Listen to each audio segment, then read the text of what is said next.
Bienvenidos a todos. El día de hoy les traigo un nuevo video tutorial acerca de uno de los temas del módulo de generalidades de cirugía, como es el shock. El conocimiento del shock para ustedes, futuros médicos generales, es de vital importancia debido, uno, por las altas tasas de mortalidad reportadas a nivel internacional. Dos, que el conocimiento en cuanto al enfoque terapéutico, enfoque diagnóstico de esta patología es de vital importancia, ya que hacer un reconocimiento temprano de los marcadores de hipoperfusión tisular e iniciar una terapia temprana evita que este shock avance en etapas tardías cuando ya se hace irreversible y el daño ya no se pueda remediar. Por ende, nuestro paciente estaría condenado a fallecer. Cuando hablamos de shock, es bueno iniciar con la definición. Y una de las definiciones que más me gusta es la que habla que el shock es un síndrome clínico caracterizado por hipoperfusión tisular o por una inadecuada utilización del oxígeno por la célula, lo que provoca un insuficiente aporte de oxígeno o de nutrientes a los tejidos que no satisfacen las necesidades básicas del metabolismo celular, conllevando a cambios en su metabolismo desde una respiración aeróbica a una respiración anaerobia. Lo que si no se realiza una adecuado corrección en el tiempo adecuado, esto provocaría cambios intracelulares que conllevarían a la muerte celular, por ende, a la disfunción multiorgánica y a la muerte de nuestro paciente. Al hablar de hipoperfusión tisular, debemos conocer la clasificación de los diferentes tipos de shock. Una de las más habituales utilizadas en cirugía es la clasificación fisiopatológica, en el cual reconoce 4 tipos de shock fundamentalmente. Está el choque hipovolémico, el choque cardiogénico, el distributivo y el obstructivo. El choque hipovolémico, como se ve en la tabla, se dice que la causa fundamental es la pérdida del volumen circulante, ya sea por una hemorragia o por pérdida de líquidos corporales. El choque cardiogénico se debe fundamentalmente a la falla de la función del corazón como bomba, el cual no puede bombear ese volumen circulante que le llega.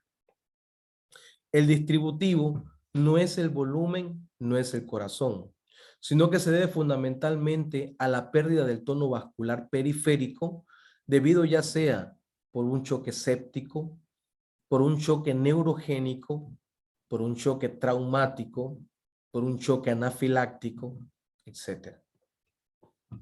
Mientras que el choque obstructivo se debe fundamentalmente a una obstrucción mecánica que comprime ese corazón, que evita que este corazón se llene adecuadamente y por ende no va a tener un adecuado volumen sistólico y va a disminuir su gasto cardíaco. En esta diapositiva vemos una representación gráfica de los diferentes tipos de shock, en donde se encuentra la causa fundamental de cada uno de ellos y se evidencia que el cardiogénico, la causa fundamental está a este nivel, a nivel del corazón, mientras que el hipovolémico está a nivel del volumen circulante. El obstructivo, existen causas extrínsecas que no permiten que ese corazón se llene adecuadamente, mientras que el distributivo igualmente. Lo que ocurre es una mala distribución de este líquido por la vasoplegia que existe en la circulación. Cada uno de estos shocks tiene etiologías particulares o incluso una etiología puede ocasionar una combinación de los diferentes tipos de shock. Por ejemplo, las principales causas de shock hipovolémico están causas hemorrágicas y causas no hemorrágicas. Dentro de las causas hemorrágicas, estas pueden ser traumáticas y no traumáticas. Las traumáticas que con mayor frecuencia ocasionan shock son los traumatismos abdominales, el hemotórax masivo, los traumatismos a nivel del corazón por ruptura del miocardio, las lesiones en los grandes vasos, las hemorragias externas, etc. Mientras que las no traumáticas incluyen las hemorragias digestivas, las hemorragias postquirúrgicas, la ruptura del aneurisma de la aorta, el embarazo ectópico, etc. Dentro de las no hemorrágicas tenemos la quemadura, la pancreatitis aguda, las pérdidas digestivas por los vómitos, como se ve en la oclusión intestinal, las diarreas en la gastroenteritis, etc. Las pérdidas urinarias, como se ve en la diabetes mellitus, fundamentalmente si este paciente se complica con una cetoacidosis diabética, las nefropatías, las diabetes insípidas. El choque obstructivo, el choque cardiogénico tiene como sus principales causas la cardiopatía isquémica, las miocardiopatías, las valvulopatías, las arritmias, etcétera. Mientras que el obstructivo tenemos como causas fundamentales el embolismo pulmonar, el taponamiento cardíaco, la obstrucción de la vena cava inferior por tumores y el neumotórax a tensión.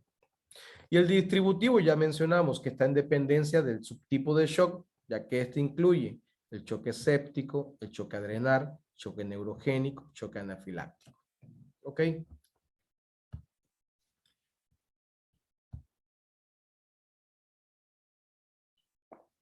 Es importante aprender a definir cuando hablamos de hipotensión.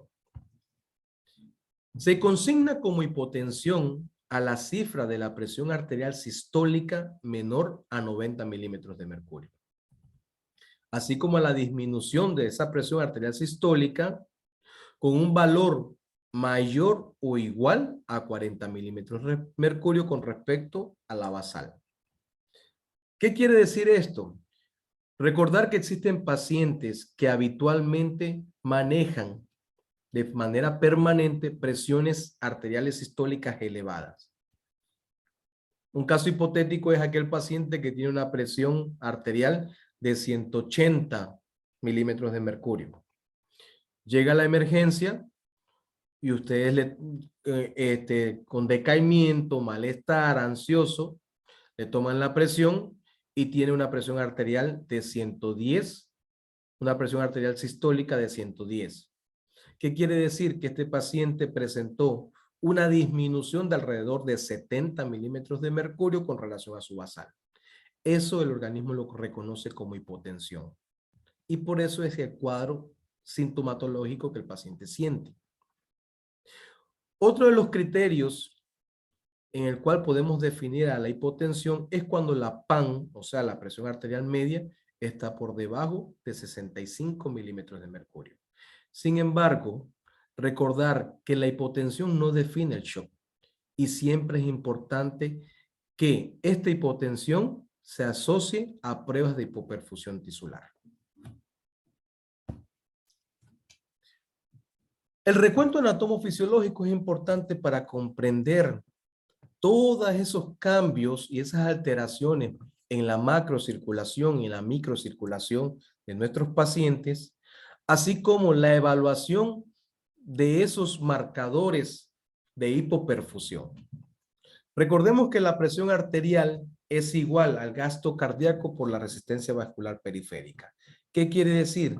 Que cualquier variabilidad en estas dos ocasionará una variabilidad directamente proporcional a la presión arterial. A su vez, el gasto cardíaco depende directamente proporcional a su frecuencia cardíaca y al volumen sistólico. Cualquier variabilidad en este afecta directamente proporcional al gasto cardíaco. Mientras que la resistencia vascular periférica es igual a la longitud del vaso por la viscosidad de la sangre entre el radio del vaso. El que con mayor frecuencia se afecta es el radio del vaso. Por ende, cualquier variabilidad en el radio va a ocasionar una afectación inversamente proporcional a la resistencia vascular periférica. ¿Qué quiere decir? que si el radio disminuye, como se ve en la vasoconstricción de los mecanismos compensadores, la resistencia vascular periférica va a aumentar. Mientras que si el radio aumenta, como se ve en los pacientes con choque séptico o choque anafiláctico, la resistencia vascular periférica va a disminuir. Aparte de esto, vemos que el volumen sistólico depende directamente proporcional a su precarga, a la contractilidad cardíaca y a la poscarga. Cualquier variabilidad va a afectar al volumen sistólico.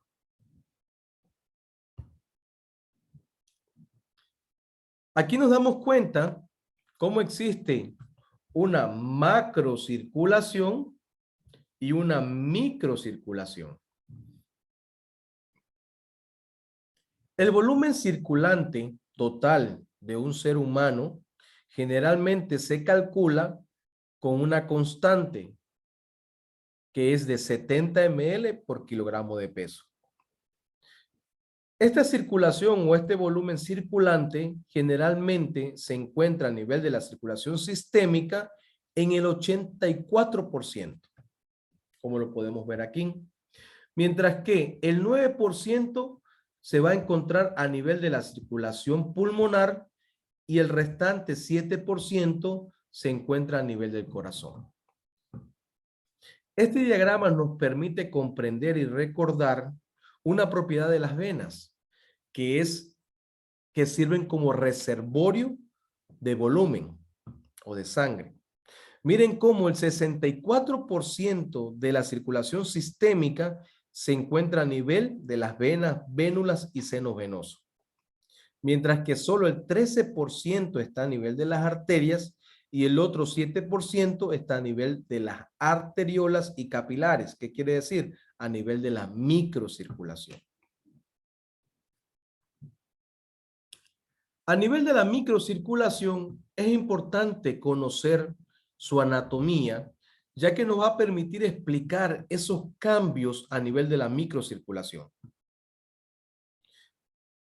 La microcirculación tiene una parte arteriolar conformada por la metaarteriola, los esfínteres precapilares y los capilares verdaderos, que van a terminar en una parte venular que también presenta esfínteres postcapilares y que van a desaguar a nivel de las vénulas.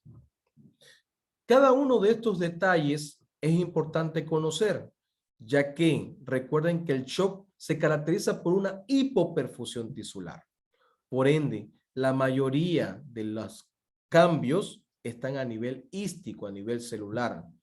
Y cada una de estas estructuras antes mencionadas tendrá una parte fundamental en la génesis de todos esos cambios.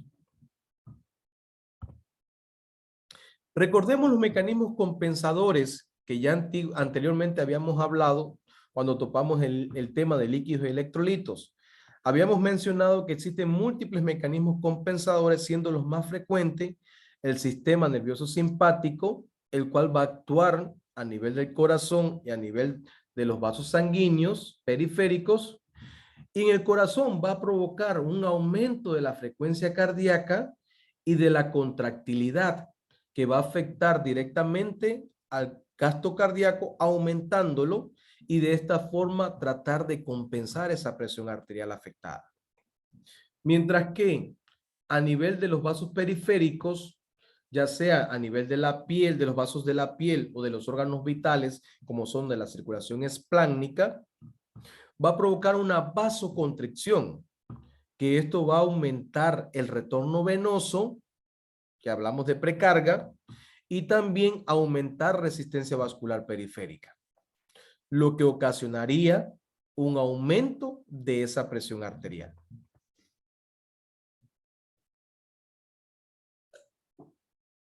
Otros de los mecanismos compensadores está a nivel del hipotálamo, ya sea porque el paciente se estimula la sed y le obliga a ingerir líquido para restablecer esa pérdida de líquido que ha tenido, ya sea por el vómito, por la diarrea, por las pérdidas urinarias, etc. Mientras que otro de los mecanismos compensadores es la liberación de la hormona antidiurética, que va a hacer su efecto a nivel del riñón y va a provocar una retención de agua y sodio, tratando de disminuir ese gasto urinario, evitando así pérdida de volumen a través de la orina.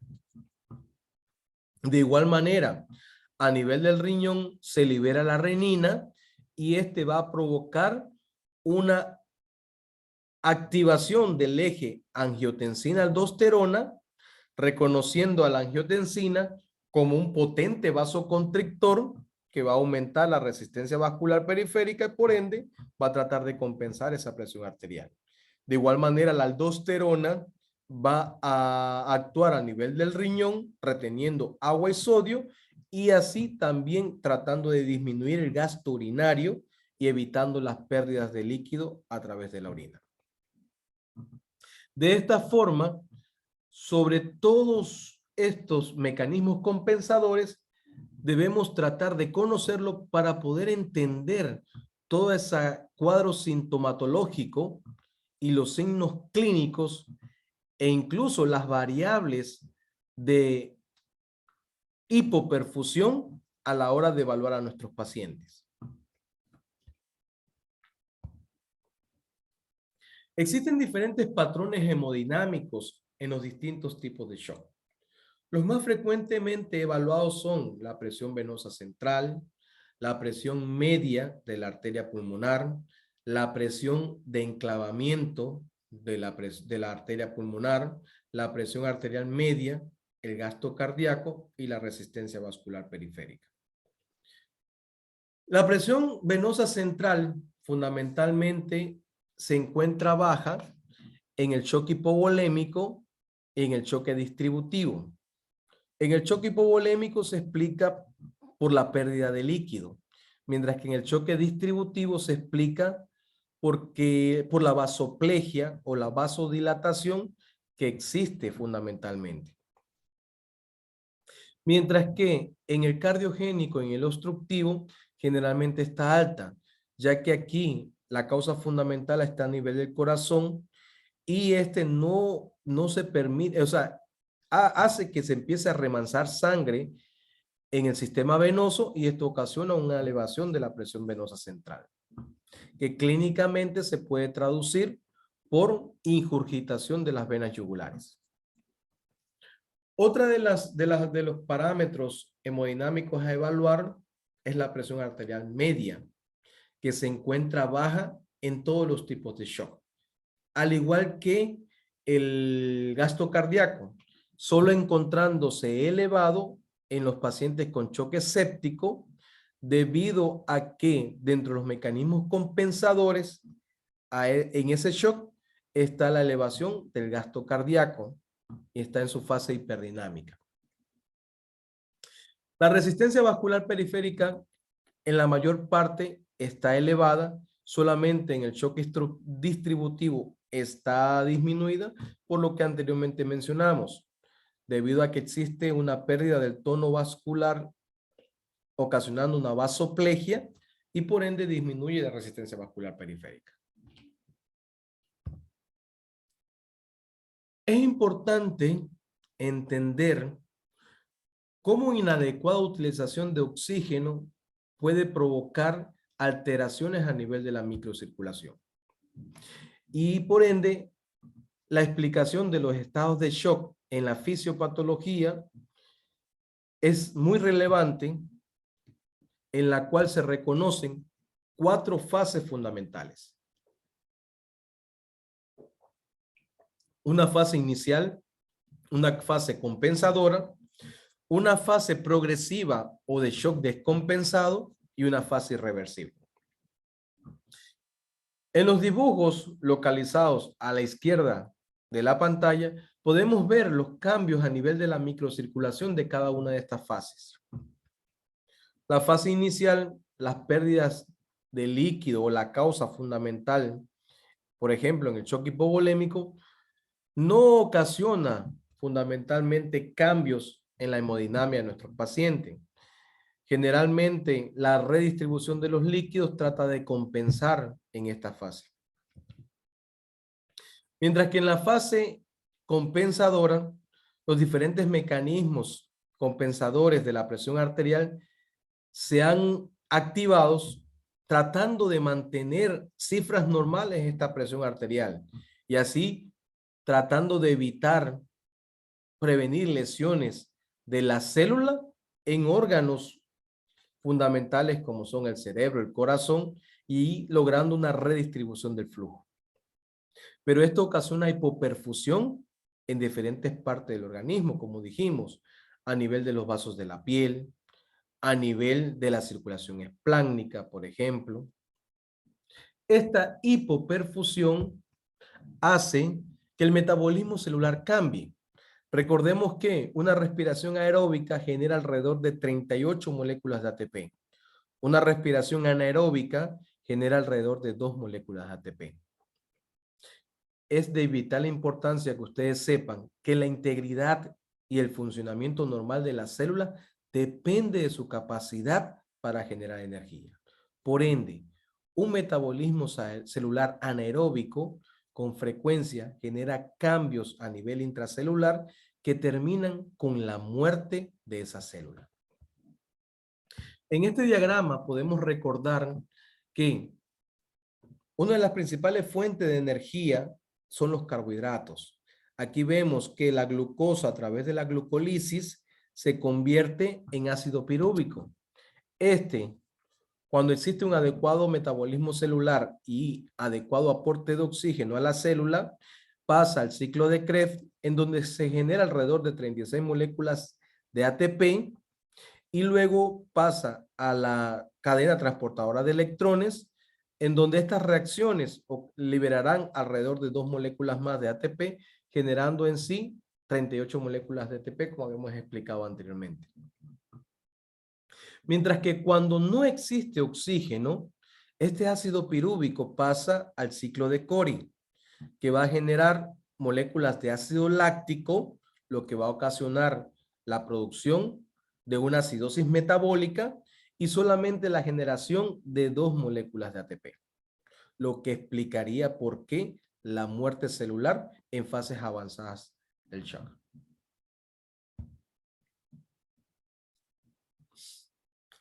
Si esta noxa persiste, ¿ok? Pasaríamos a la tercera fase, en donde ya los mecanismos compensadores no son suficientes.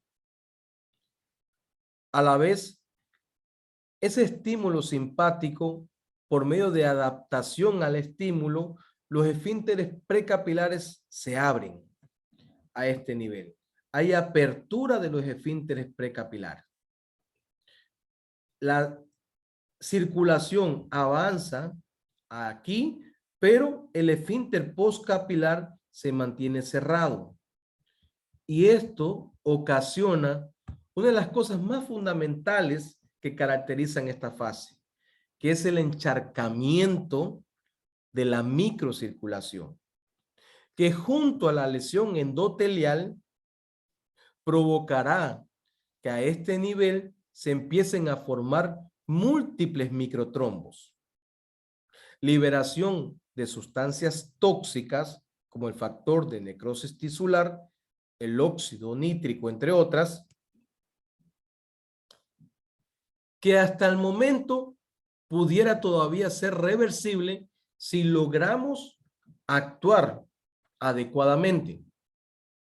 Sin embargo, si persiste la noxa y no se logra revertir la causa del shock, pasaríamos a la cuarta y última fase, que es la fase irreversible del shock, en donde ocurre apertura del esfínter postcapilar, liberación de todos esos microtrombos con consumo de los elementos de la coagulación, lo que caracteriza a esta fase, la coagulación intravascular diseminada, la coagulopatía por consumo y por ende la disfunción multiorgánico que conllevaría a la muerte del paciente.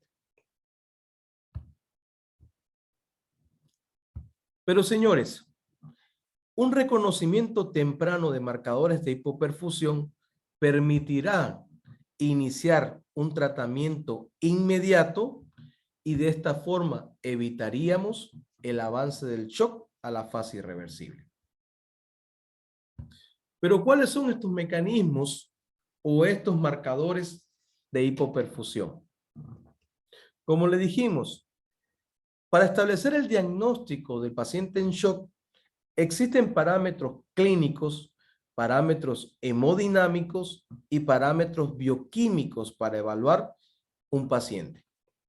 Dentro de los parámetros clínicos tenemos marcadores de la macrocirculación. Por ejemplo, los signos vitales. Los pacientes con shock van a estar taquicárdicos.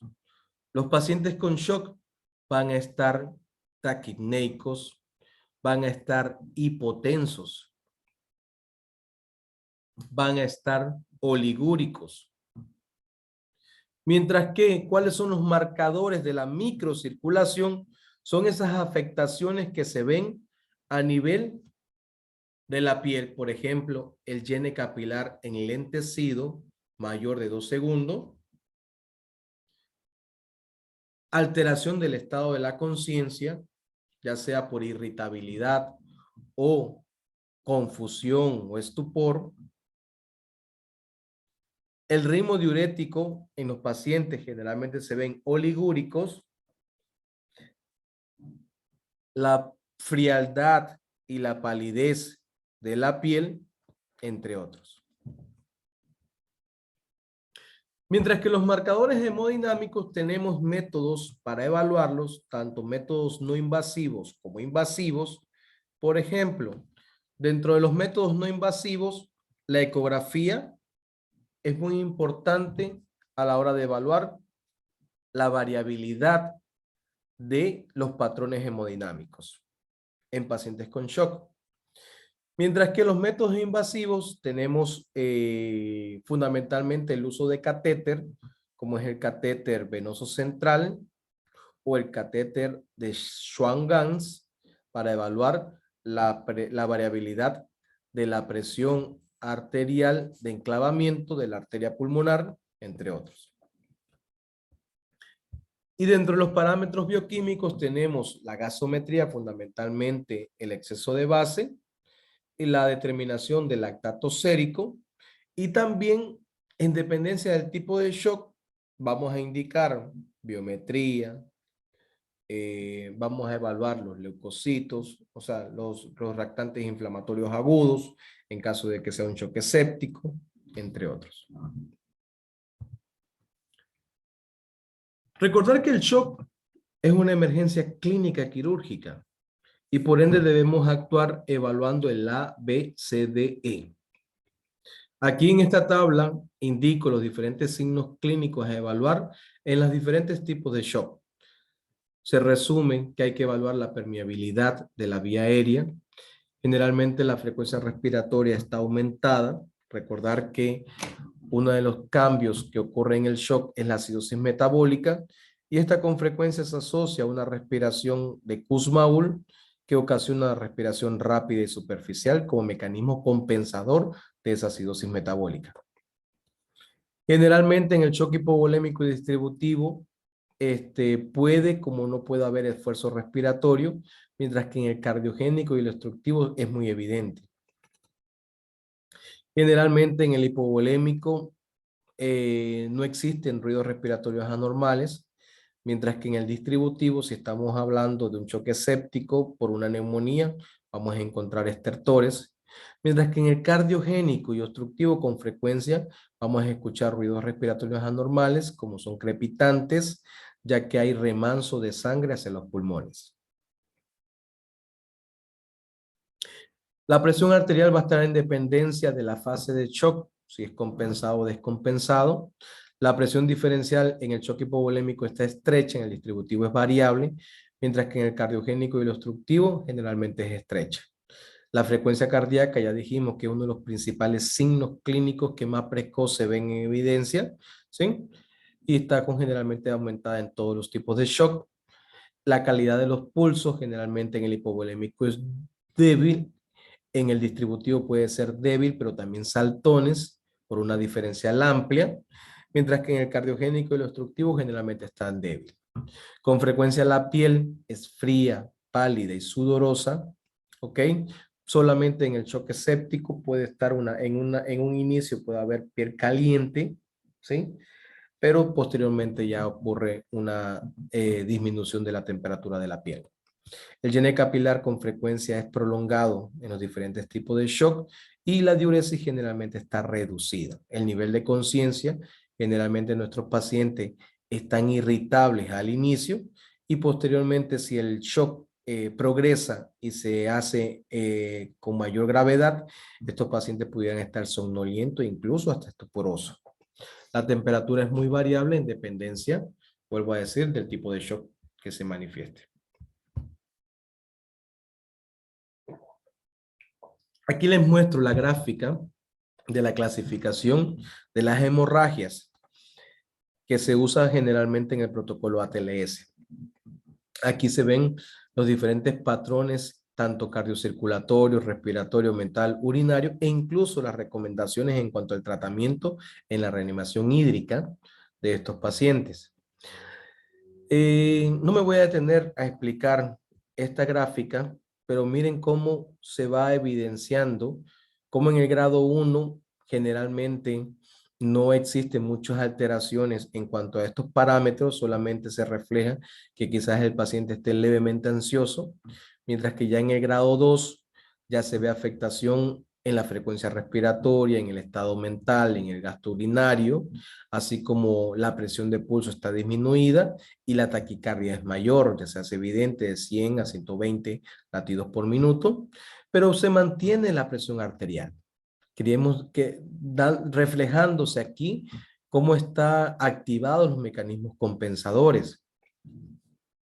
Ya en el estado 3 y en el estado 4, todos estos parámetros son más graves en dependencia de la cantidad de pérdida de líquido, en este caso de sangre, como dijimos, hemorrágico. Y vuelvo a decir, en el grado 1 y grado 2, la recomendación es que la reanimación sea con cristaloides, mientras que en el grado 3 y grado 4, la recomendación es que aquí ya se debe evaluar la reanimación con cristaloides y con hemoderivados, ¿ok?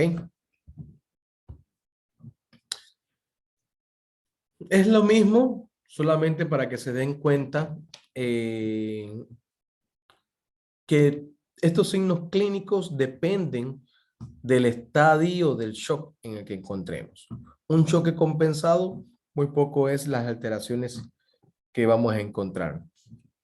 Son poco evidentes, pero sin embargo, si hacemos una gasometría en estos pacientes o hacemos una tonometría gástrica, posiblemente ya encontremos acidosis metabólica sobre las repercusiones que ocasiona estos mecanismos compensadores en la economía del organismo. Ya en el estado descompensado, generalmente estos signos clínicos son más evidentes, ¿ok? Y ya en la fase irreversible, generalmente hay empeoramiento de todos estos signos, que es difícilmente estos pacientes van a recuperarse aunque instauremos una terapia adecuada. Generalmente ya estos pacientes presentan disfunción multiorgánica, ¿ok? Y la mayor parte de ellos fallecerá en una brevedad de tiempo. Es importante saber qué tipo de shock estamos sospechando. Y cuando hablamos de sepsis o de choque séptico, una de las escalas recomendadas a evaluar clínicamente es el QISOFA, en donde evalúa tres parámetros fundamentales: el estado mental alterado, la frecuencia respiratoria y la tensión arterial sistólica. Aquí vemos que si un paciente tiene un Glasgow menor de 15 o una frecuencia respiratoria mayor o igual a 22 respiraciones por minuto y una tensión arterial sistólica menor o igual a 100 milímetros de mercurio, con presencia de una infección documentada o sospechada, dos de estos tres criterios ya hacen alta sospecha de sepsis. ¿Ok? Lo que hace que deberemos evaluarlo con el SOFA, para ver si el paciente presenta o no la posibilidad de un choque séptico.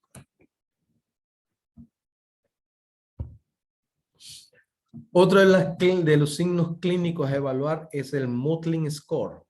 ¿Sí? Aquí nos permite determinar el grado de hipoperfusión tisular a ese nivel en donde la puntuación depende del área afectada. Aquí puede ser, vemos que existe un puntaje de 1, de 2, de 3, de 4 y de 5 en dependencia de la magnitud. Le daremos mayor puntaje cuanto más grande es ese moteado. Y por ende, esto se relaciona directamente proporcional al riesgo de muerte de los pacientes.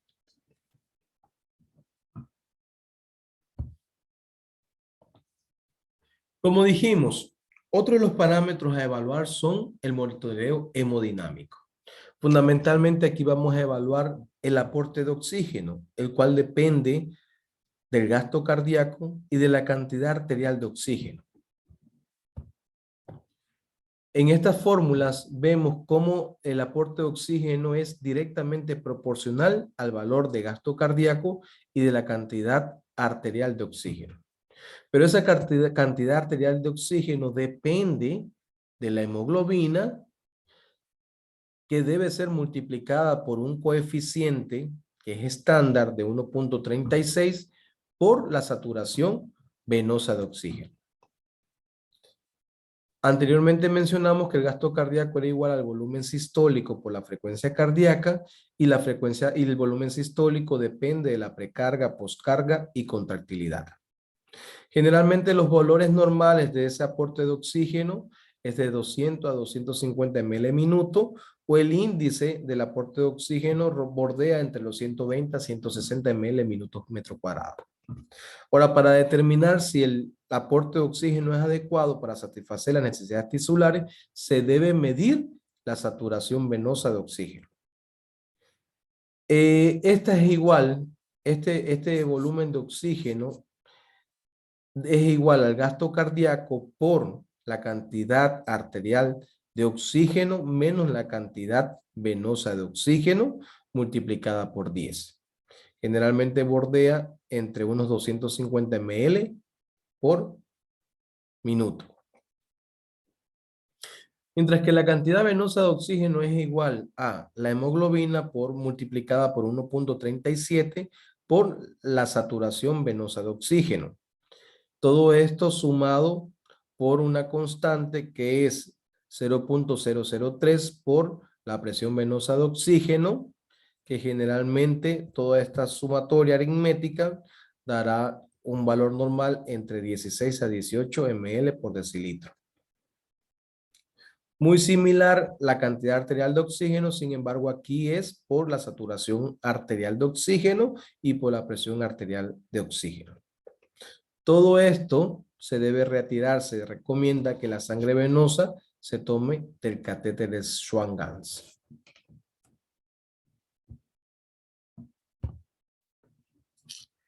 Una forma fácil de reconocer si el paciente pudiera estar en shock es evaluando el índice de shock, ya sea el índice de shock o el índice modificado del shock, en donde toma como parámetros fundamentales la frecuencia cardíaca y la tensión arterial sistólica, o la frecuencia cardíaca y la tensión arterial media. Dentro de sus valores normales está el índice de shock, que bordea entre 0.5 a 0.7, o el índice de shock modificada entre 0.7 a 1.3. Valores superiores de este nos harán sospechar de un paciente que pudiera estar en shock. Existen otras variables, fundamentalmente cuando evaluamos pacientes con sospecha de sepsis, y vemos que existen variables generales a evaluar, como son la fiebre con una temperatura mayor de 38.3 grados centígrados, o la hipotermia cuando la temperatura está menor de 36 grados centígrados, la frecuencia cardíaca mayor de 90, la taquimia, la alteración del estado de la conciencia, el edema significativo o un balance hídrico positivo y la hiperglicemia. Variables inflamatorias como son leucocitosis con un recuento global mayor de 12 milímetros cúbicos, una leucopenia con un recuento global menor de 4.000, o cuando la cuenta global de glóbulos blancos normal con más de 10% de sus formas inmaduras, la proteína C reactiva plasmática mayor de 2 desviaciones de estándar del valor normal, o la procalcitonina plasmática mayor de 2 desviaciones estándar del valor normal. Valores hemodinámicos, como dijimos, la hipotensión arterial, ya mencionada anteriormente, la saturación venosa mixta de oxígeno mayor del 70%, muy importante para aplicar la terapia guiada por meta o el protocolo de Rivers, y el índice cardíaco mayor de 3.5 litros por minuto. Variables de disfunción orgánica como son la hipoxemia arterial con una PAFI menor de 300, la oliguria aguda con un gasto urinario menor de 0.5 ml por kilo por hora, un aumento de la creatinina mayor, anormalidades de la coagulación, un hilio en ausencia de obstrucción intestinal, la trombocitopenia con cuentas plaquetarias menores de 100.000 o la hiperbilirrubinemia con una bilirrubina total mayor de 4 miligramos por decilitro. Y variables de perfusión tisular, como dijimos, la acidosis láctica y la disminución del llenado capilar o la piel marmórea. ¿Ok?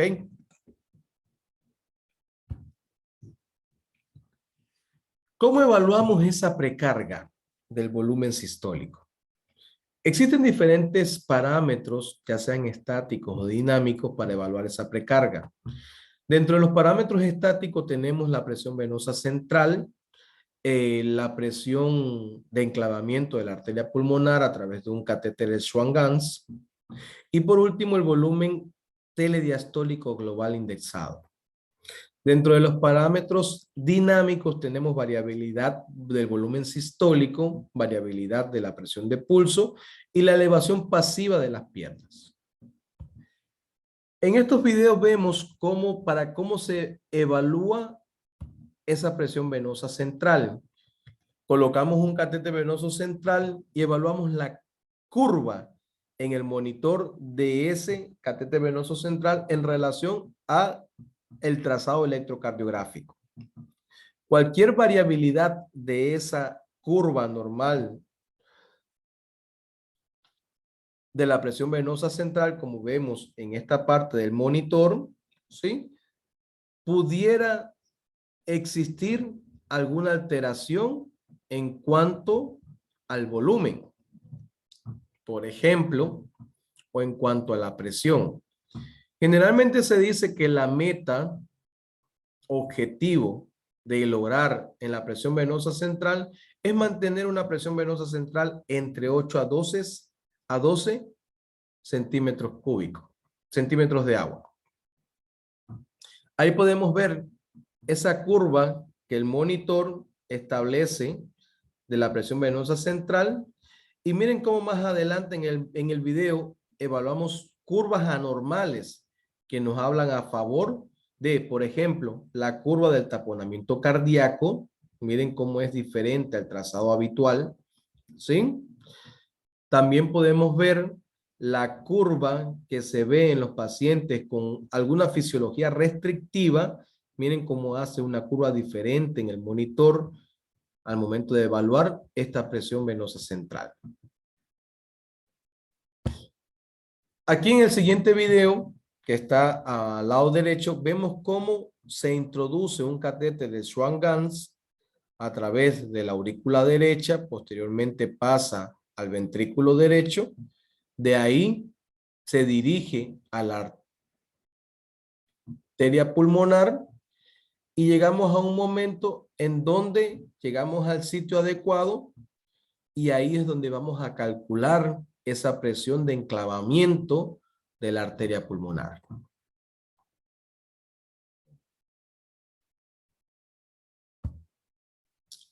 Otro de los patrones hemodinámicos, y como dijimos, generalmente dinámico, es la variabilidad del volumen sistólico. ¿Ok? En este video podemos ver cómo se monitoriza la variabilidad del volumen sistólico tanto en la inspiración y en la expiración. ¿Ok? Como durante la inspiración ocurre un colapso de esa vena cava inferior o de la vena cava superior, ¿sí? Y como en la expiración varía ese diámetro de esas estructuras venosas. De igual manera, veremos posteriormente cómo se puede evaluar el flujo a través de un Doppler ecográfico de la arteria carótida. Igualmente, como le dijimos, la variabilidad a nivel de la vena cava inferior.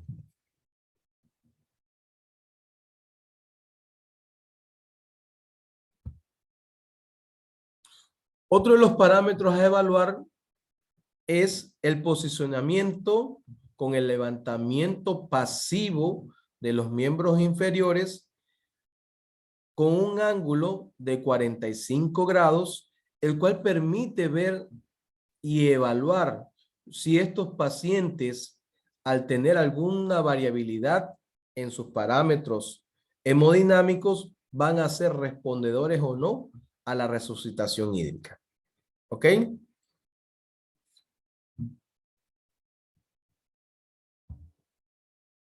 De esta forma, vemos que uno de los métodos no invasivos para evaluar los patrones hemodinámicos de hipoperfusión es la ecografía. Y no solamente evaluamos esos patrones hemodinámicos, sino que a través de la ecografía podemos determinar la causa del shock, evaluamos la respuesta al volumen y evaluamos la resistencia vascular en determinadas partes del organismo. Por ejemplo, ¿cómo evaluamos la causa a través de la ecografía? En un paciente con hipovolemia, si le realizamos un FAST o un IFAST, podemos diagnosticar presencia de líquido libre en la cavidad abdominal, presencia de líquido en la cavidad pleural. Podemos evaluar en el IFAST la posibilidad de un neumotórax a tensión, de un taponamiento cardíaco, ¿sí? Con presencia de sangre en el saco pericárdico, o incluso hacer un ecocardiograma para evaluar la contractilidad cardíaca. ¿Cómo evaluamos la respuesta al volumen? Fundamentalmente a través de varias variables, entre ellos está el colapso de la vena cava inferior, el test de levantamiento de miembros inferiores que en el video anterior vimos cómo se realizaba, y cómo se evalúa la resistencia vascular. Generalmente se evalúa a nivel de la arteria radar Doppler. ¿Ok? Aquí hay algunos videos en donde podemos ver cómo, ¿sí? Hay presencia de líquido a nivel del saco pericárdico que está ocasionando un taponamiento cardíaco y por ende un shock obstructivo. Miremos acá en este video cómo a este nivel, miren cómo hay escasa contractilidad cardíaca, casi los músculos cardíacos no se mueven y por ende estamos en presencia de un choque cardiogénico. Aquí miren, ve, el famoso patrón María Arena, ¿sí? Que es la imagen habitual que se debe ver en un paciente con un pulmón normal, ¿sí? En donde existe, ¿ven? Donde se ve deslizamiento de las pleuras, de las pleuras como tal, sobre el pulmón durante los movimientos respiratorios. Sin embargo, en un paciente con un neumotórax se ve el famoso signo de código de barra, ¿sí? Habitualmente en los pacientes, como dije, con neumotórax. Miren en el video de acá, en donde permite determinar causas de pérdida de líquido. Aquí hay un FAST en donde se ve líquido libre en la cavidad. ¿Ve? Existe líquido libre en cavidad, entonces nos hace sospechar de que la posibilidad de que sea un choque hipovolémico hemorrágico traumático. ¿Ok? Estos dos videos permiten evaluar la respuesta al volumen. ¿Ok? Miren aquí en este video, ¿sí? A través de una ecografía, vamos a ver el grado de colapso de la vena cava inferior y la respuesta de volumen al volumen que éste tenga o al levantamiento, como dijimos anteriormente, al levantamiento pasivo de las piernas, ¿ok? De igual manera podemos evaluar qué respuesta tiene ese volumen y la variabilidad que exista, ¿ok? Al realizar estas maniobras. Aquí vemos, miren, ve, esta vena, entonces hay que evaluar el grado de colapso de esta vena, ¿sí? En caso de que exista colapso, lo más probable es que este paciente tenga déficit de volumen. Pero si no existe colapso, este paciente lo más probable es que no vaya a responder a volumen y que requiera o que sea la causa otro tipo de shock y que requiera de otro tipo de medicamentos como son los vasoactivos, entre otros. De igual manera, ¿no? Un Doppler ecográfico en donde vemos aquí el corazón, ¿sí? Aquí me he equivocado al poner el título, este no es el Doppler de la arteria carótida, esto generalmente evalúa la salida del volumen sistólico, es la variabilidad del volumen sistólico a nivel de la salida de la arteria pulmonar.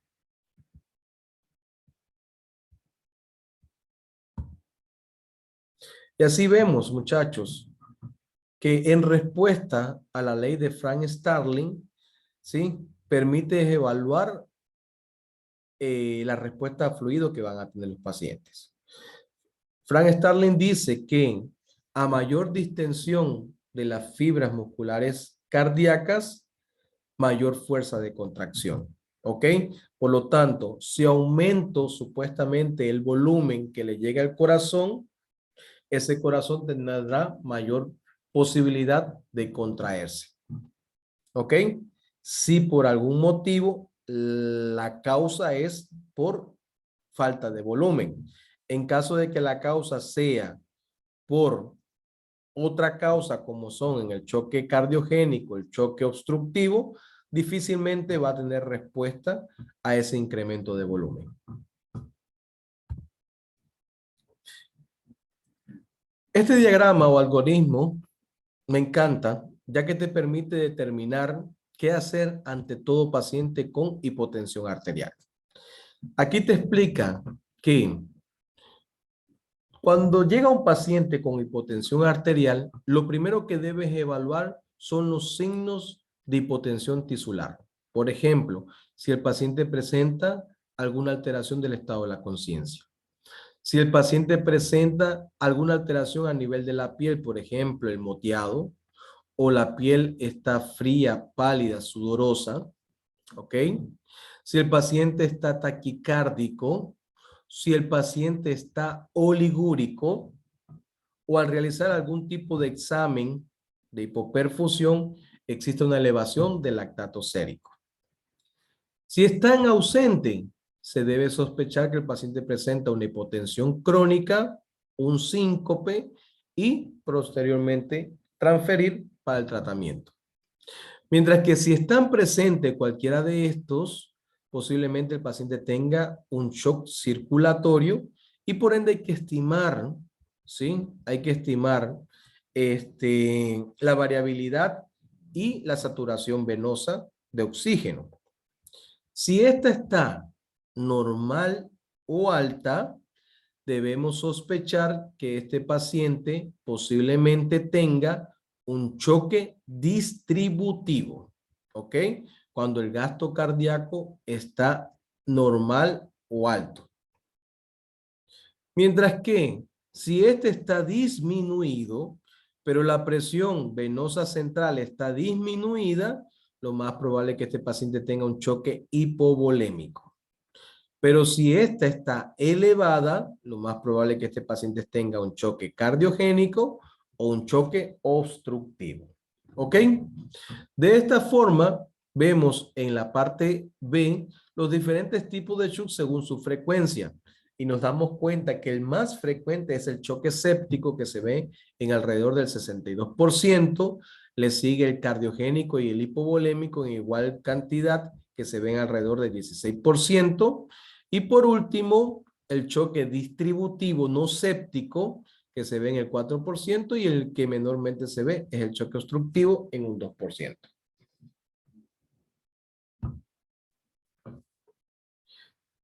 Y por último, y para culminar,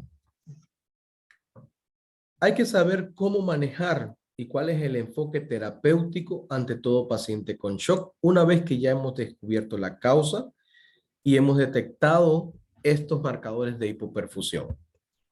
Y así tenemos que el enfoque inicial es tratar de determinar y confirmar el diagnóstico, mantener un monitoreo continuo hasta conseguir las metas de reanimación, tratar las causas reversibles de manera inmediata que requieren un tratamiento específico, como es el taponamiento, el neumotórax, la arritmia, así como lograr un sostén cardiorrespiratorio enérgico, la cual es prioridad en nuestros pacientes, y derivar a UCI o a quirófano según el diagnóstico encontrado, lo más antes posible. Siempre hay que tener objetivos y dentro de los objetivos del tratamiento está mantener el adecuado suministro de oxígeno, equilibrar perfusión tisular y requerimiento metabólico, revertir las anomalías de perfusión, mantener función de órganos y evitar la progresión al paro cardíaco. ¿Cómo se logra? Optimizar el oxígeno en sangre, disminuir esa demanda de oxígeno y mejorar el volumen y el gasto cardíaco. Por ende, el manejo de shock lo podemos dividir en tres aspectos fundamentales. Un manejo general que sirve para todos los tipos de shock, mientras que situaciones particulares en dependencia del tipo de shock y el manejo específico para cada uno de los shocks. ¿Ok? ¿En qué consiste el manejo general? En el posicionamiento que vamos a hacer al paciente, en la oxigenoterapia que le vamos a dar, la cual se recomienda iniciar con alto flujo, o sea, con mascarillas simples, con mascarilla de reservorio a alto flujo para mantener una adecuada oxigenación de los tejidos, o dar ventilación de soporte en caso de que tenga indicación de la misma. Mantener una monitorización continua cardiorrespiratoria y de todos los signos vitales, ¿sí? Ya hablamos la importancia de reconocer la frecuencia respiratoria, la presión venosa central, el ritmo diurético, la temperatura, la frecuencia cardíaca, entre otros. El estado de conciencia. El acceso venoso, recordar que no debemos demorar, ¿sí? Iniciar el tratamiento por el acceso venoso. Las recomendaciones son 2 vías de grueso calibre con catéter no mayor de 18, o sea, puede ser 18, 16, 14, ¿ok? Por eso son accesos venosos de grueso calibre y en caso de que no podamos acceder a las venas periféricas, si estamos en un ambiente hospitalario, se recomienda usar el acceso venoso central y si estamos en un ambiente prehospitalario, ¿sí? El acceso venoso intraóseo. ¿Ok? A la vez, extraer sangre para realizar exámenes de laboratorio, iniciar una reanimación con el líquido en dependencia del protocolo que vamos a utilizar, al igual forma el tratamiento con medicamento en dependencia del tipo de shock que tenga, las interconsultas de especialidades en dependencia de que se requiera una interconsulta del cirujano para evacuar neumotoras a tensión, taponamientos cardíacos y no olvidemos la prevención de la hipotermia. Cuando hablamos de protocolos de reanimación, tenemos meta de la reanimación. ¿Y cuáles son estas metas? Lograr una tensión arterial sistólica media por encima de 65 milímetros de mercurio. Un índice cardíaco por encima de 2.5 litros metros cuadrados. Una variabilidad a la presión del pulso menor de 12% y un área de volumen ventricular telediastólico izquierdo indexado mayor de 8 centímetros metro cuadrado. ¿Ok? Por ende, existen diferentes guías que permiten establecer una adecuada reanimación. Dentro de las guías más reconocidas tenemos la reanimación guiada por meta, las cuales son casi siempre estas metas, estos patrones hemodinámicos son cardiohemodinámicos con métodos invasivos, con catéter de flotación, como es el Swan-Ganz, ¿ok? Esta es la terapia dirigida por meta, del protocolo de Rivers del 2001, de la New England Journal Medicine, ¿ok? Y está la guía de sobreviviendo a la sepsis, el Survive, que tiene varias actualizaciones, ¿ok?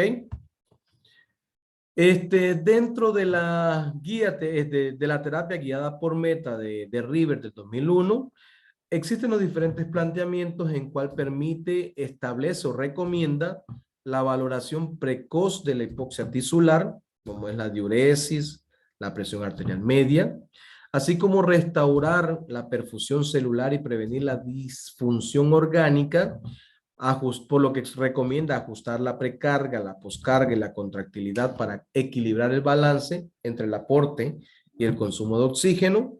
Optimizar, ¿qué quiere decir? Tratar de mantener una presión venosa central entre 8 a 12 milímetros de mercurio a través de bolos o mini boleadas de 500 ml de cristaloides en 30 minutos. Una presión arterial media mayor de 65 y menor de 90 milímetros de mercurio. En caso contrario, evaluar el uso de vasopresor o vasodilatador, así como una saturación venosa de la concentración de oxígeno que sea mayor o igual al 70%. Caso contrario, se recomienda transfundir hemoderivados y lograr un hematocrito mayor al 30%. En caso de que no se logre, hay que considerar el uso de dobutamina o ventilación mecánica más sedación. ¿Ok? De esta forma se debe confirmar los resultados alcanzados a través de la medición del lactato, del pH y de la saturación venosa de concentración de oxígeno, lo que permitiría una disminución de la mortalidad. Aquí tenemos el algoritmo del protocolo de Rivers, en donde nos recomienda, según los parámetros hemodinámicos, qué hacer, que es lo mismo que dijimos anteriormente, ¿ok? Está el protocolo de Rose, en donde las iniciales Rose significa R de rescate, O de optimización, S de estabilización y E de evacuar, desescalar, cualquiera de las cosas que le quiera decir, la parte de la E. ¿Ok? Se dice que este protocolo, la fase de rescate debería hacerse en las primeras 24 horas. Mientras que la fase de optimización se debería hacer entre las 24 y 72 horas. La de estabilización se debería hacer entre las 72 y 96 horas. Y la de desresucitación o de desescalada debería hacerse posterior a las 96 horas. ¿Ok? Ahora, cada uno de estos tiene un escenario clínico. Por ejemplo, el escenario de la fase de rescate se debería hacer en pacientes con choque séptico o traumatismo mayor. Mientras que el de optimización generalmente se ve en los pacientes con quemaduras, cetoacidosis diabética, en las terapias dirigidas por Meta en el intraoperatorio. En caso de la estabilización, se ve muy frecuente en los pacientes con el manejo de pancreatitis aguda y en la fase de desescalamiento se ve fundamentalmente en aquellos pacientes con enfermedades agudas que se están recuperando, en aquellos pacientes con nutrición enteral completa, etc. Pero bueno, generalmente las recomendaciones en la fase de rescate, según el protocolo de Ross, es que la reanimación hídrica sea a través de bolo o cargas rápidas. Mientras que en la optimización, esta reanimación hídrica debe ser más conservadora y generalmente usando el reto de líquidos según las metas de los patrones hemodinámicos, ¿ok? O parámetros hemodinámicos. En la fase de estabilización, aquí ya debe haber una cierta restricción para tratar de mantener un balance adecuado con las pérdidas, mientras que en la de desescalación, generalmente el balance que se quiere lograr es un balance negativo y se debería iniciar la vía oral de ser posible. Y si el paciente se encuentra con balance positivo acumulado, se debería considerar el uso de furosemida. ¿Ok?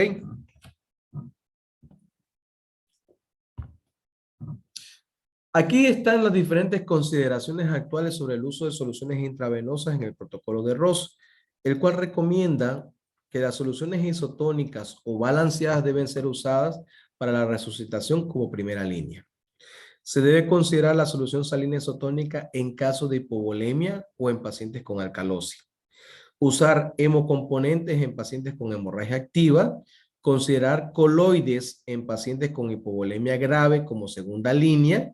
usar cristaloides en la estabilización prehospitalaria, usar hemocomponentes en pacientes con hemorragia en el perioperatorio y en pacientes con traumatismo. Todas las soluciones pueden causar edema intersticial. La albúmina ha mostrado beneficios en el paciente en el manejo del paciente con sepsis o choque séptico. Considerar la seguridad de otros coloides en el traumatismo cráneoencefálico. Las soluciones tampón se recomiendan en pacientes con cirugía mayor o en pacientes quemados. Las soluciones salinas es la solución de elección para pacientes con traumatismo cráneoencefálico. La seguridad de los coloides sintéticos no ha demostrado en ninguna población de paciente seguridad. Los almidones están contraindicados en pacientes con sepsis. Las gelatinas están contraindicados en los pacientes con sepsis. Los almidones están contraindicados en pacientes con riesgo de insuficiencia renal aguda. Y la seguridad de las soluciones salinas hipertónicas no se ha establecido en ninguna población de pacientes. No debe usarse solución salina en pacientes con acidosis metabólica por el riesgo de acidosis hiperclorémica. Existe otro protocolo, que es el protocolo de sobreviviendo a la sepsis o survive sepsis, ¿sí? En donde existe un conjunto de medidas de esta campaña, en cual sugiere o recomienda que en las 3 primeras horas se debería ya tener determinado el lactato sérico, obtener los cultivos de sangre antes de administrar los antibióticos, se debería administrar antibióticos de amplio espectro, administrar un bolo de 30 ml de cristaloides por kilogramo, perdón, de cristaloides para la hipotensión, o si el lactato está igual o mayor a 4 milimolitros. En las primeras 6 horas se debe iniciar ya el uso de vasopresor si este no ha respondido a la reanimación hídrica inicial, al igual que para tratar de mantener una presión arterial media mayor o igual a 65 milímetros de mercurio. Se debería determinar nuevamente el lactato si el inicial estaba elevado. El objetivo de la resucitación cuantitativa incluiría que en la guía que la PVC sea mayor o igual a 8 milímetros de mercurio y la saturación venosa de concentración de oxígeno sea mayor de 70% y lograr la normalización de ese lactato. Así tenemos en la última actualización de esta guía de sobreviviendo a la sepsis del 2021, ¿sí? Sigue recomendando que la sepsis y el choque séptico son una emergencia médica y por ende recomiendan el tratamiento enérgico inmediatamente se reconozca. Todo paciente con sepsis debe inducirse a la hipoperfusión o al choque séptico. Se debe, como le dije, se recomienda una reanimación con 30 ml de cristaloide en las primeras 3 horas de su resucitación. Las medidas de reconocer, se deben usar medidas dinámicas para guiar la reanimación con fluido, así como el examen físico y medidas estáticas de aquellos parámetros anteriormente visualizados por nosotros. Se debe tratar de conseguir el descenso del lactato sérico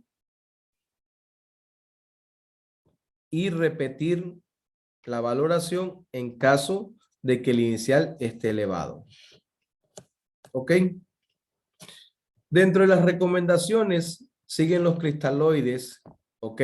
Como que se deben usar con frecuencia como primera línea y generalmente deben usarse cristaloides balanceados. Recuerden que dentro de los cristaloides balanceados está el lactato de Ringer y el plasma light, ¿ok?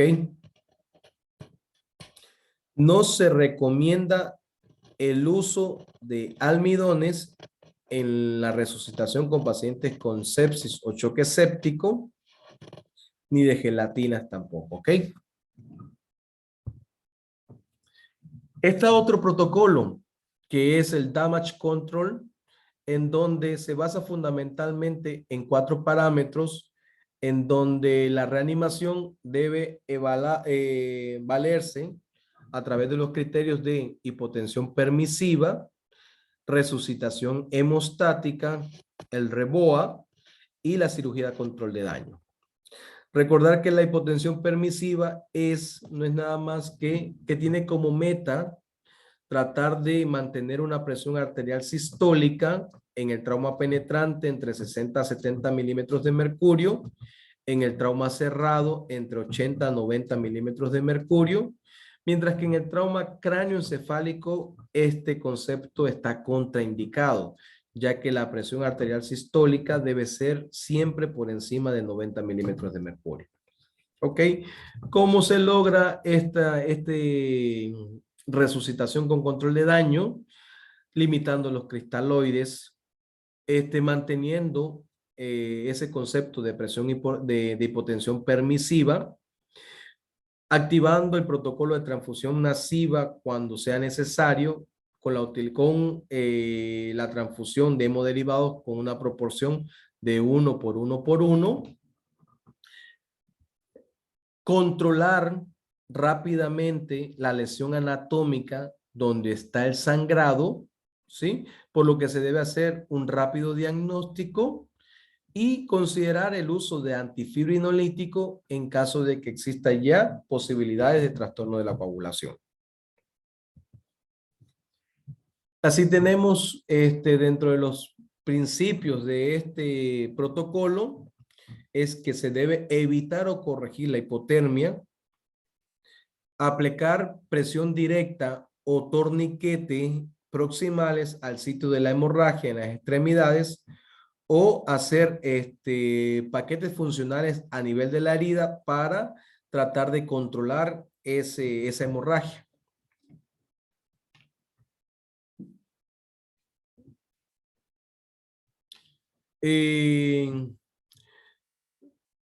Evitar, o sea, tratar de no utilizar grandes cantidades de cristaloides como mencionamos anteriormente, y dentro de las recomendaciones es tratar de minimizar las infusiones con cristaloides, siendo estas menor de 2 litros, por lo menos en las primeras 6 horas.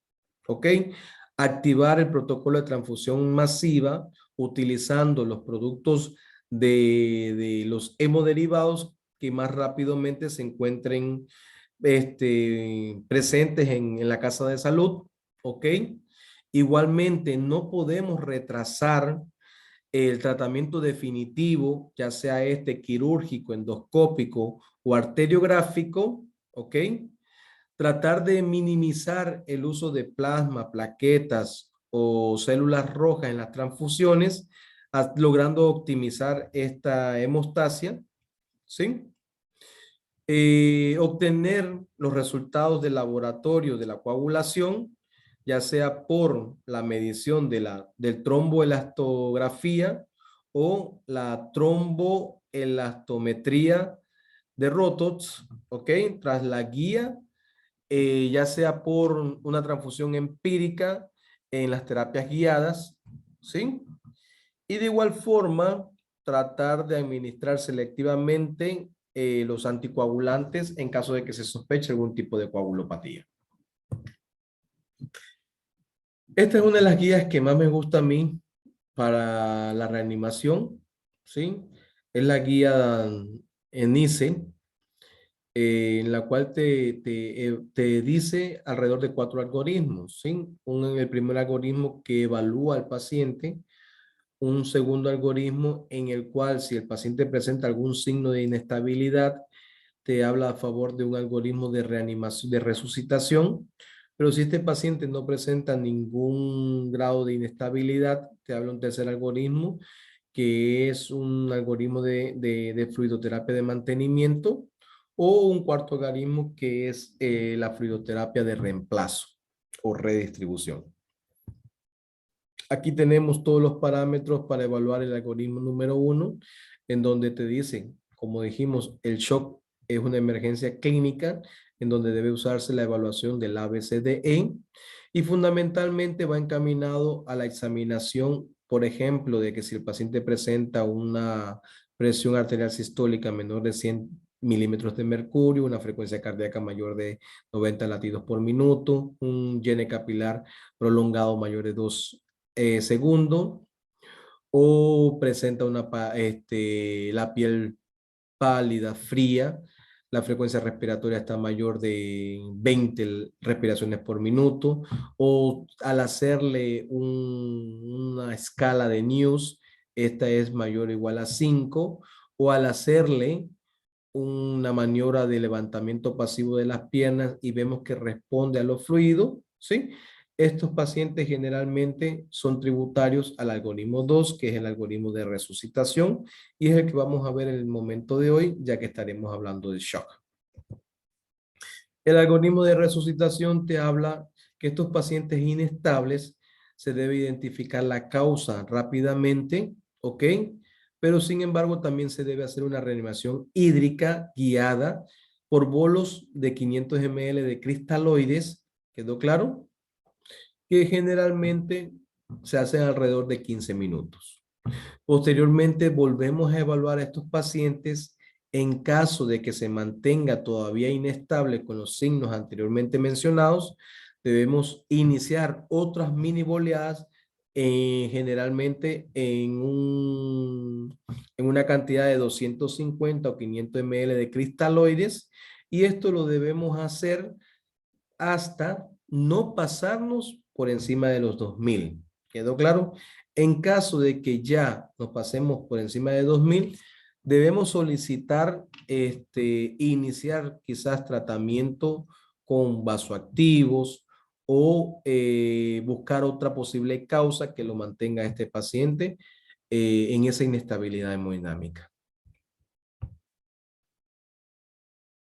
Por último, al hablar de manejo específico, recordar que una de las políticas en los pacientes con choque séptico es la administración de antibiótico, y por ende, en este diagrama podemos ver que si el paciente presenta shock, ¿ok? Si el shock está presente y si tiene un diagnóstico definitivo de sepsis o probable, debemos iniciar el antibiótico durante la primera hora. Esa es la recomendación, ¿ok? No podemos esperar más tiempo. Sin embargo, si el paciente no tiene signos de shock, pero existe una sepsis posible, ¿ok? Pero existe una sepsis posible, generalmente la recomendación del uso del antibiótico pudiera estar en las 3 primeras horas para tratar de en ese tiempo localizar o detectar el probable foco infeccioso, ¿ok? Tenemos mayor tiempo. Otro de los medicamentos a usar de elección en el choque séptico es la norepinefrina. Recuerden que el concepto o definición de choque séptico es aquel paciente con un foco infeccioso documentado o sospechado con una disfunción orgánica presente y que no responde a volumen, ¿ok? Por lo que su tratamiento de elección es el uso de vasoactivo, siendo su primera línea de uso la norepinefrina, ¿ok? Generalmente, el vasoactivo se trata de que se logre una presión arterial media por encima de 65 milímetros de mercurio, ¿ok? Otra de las recomendaciones que hace Survive Sepsis del 2021 es que en caso de que no logremos un acceso venoso central, no deberíamos demorar el inicio del uso del vasoactivo. Se ha visto en estudios donde los pacientes con uso de vasoactivo por vía periférica por 24 horas, muy pocos han presentado esa complicación que se asocia al uso de estos vasoactivos por vía periférica. Sin embargo, vuelvo a decir que es seguro utilizar los vasoactivos por lo menos en las primeras 24 horas por vía periférica hasta lograr una vía venosa central. ¿Ok? Cuando existe disfunción cardíaca, ¿sí? Y con hipoperfusión persistente, se debe considerar el uso de dobutamina, ¿ok? O un switch con epinefrina. Siempre es importante tener en cuenta estas consideraciones, ya que el manejo, vuelvo a decir, del choque séptico depende del uso de medicamentos. Y entonces, generalmente las líneas de medicamentos utilizados son de primera línea la norepinefrina. No responde a volumen, se debe considerar el uso de vasopresina. ¿Quedó claro? No responde a volumen, se debe considerar el uso de epinefrina. ¿Quedó claro? Ahora, en nuestra práctica, la dosis de vasopresina es usualmente comenzada cuando la dosis de la noradrenalina está en un rango de 0.25 a 0.5 microgramos kilogramo minuto. Otro de las recomendaciones que hace Survey es el uso de corticosteroides, el cual se debería usar cuando el paciente, a pesar de la utilización de estos vasoactivos, sigue sin responder, se mantiene inestable y entonces sugiere utilizar como primera elección la hidrocortisona a dosis de 200 miligramos por día y posteriormente dar 50 miligramos intravenoso cada 6 horas o continuar con una infusión continua. ¿Ok? Y para terminar, aquí les traigo una diapositiva sobre cómo se debe usar la norepinefrina, ¿ok?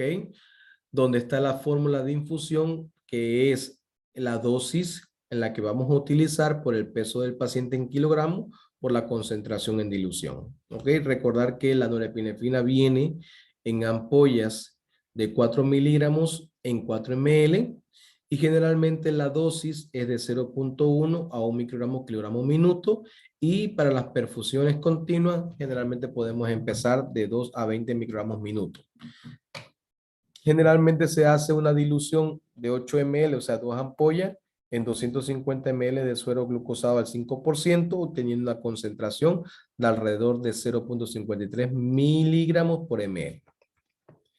Generalmente puede producir cefalea, taquicardia, bradicardia refleja, ardor, vómito, sudoración, hipertensión severa también, arritmias, insuficiencia renal. Siempre se debe monitorizar a través de monitoreo electrocardiográfico y también monitorización continua de la presión arterial. Es un irritante venoso. Si se extravasa produce necrosis y gangrena tisular. Preferiblemente se debe administrar por vía venosa central, diluir exclusivamente en suero glucosado al 0.5 al 5%. Es incompatible con el bicarbonato, por lo que no se debe mezclar y es generalmente fotosensible. Ok, con esto terminamos, muchachos. Espero les haya servido.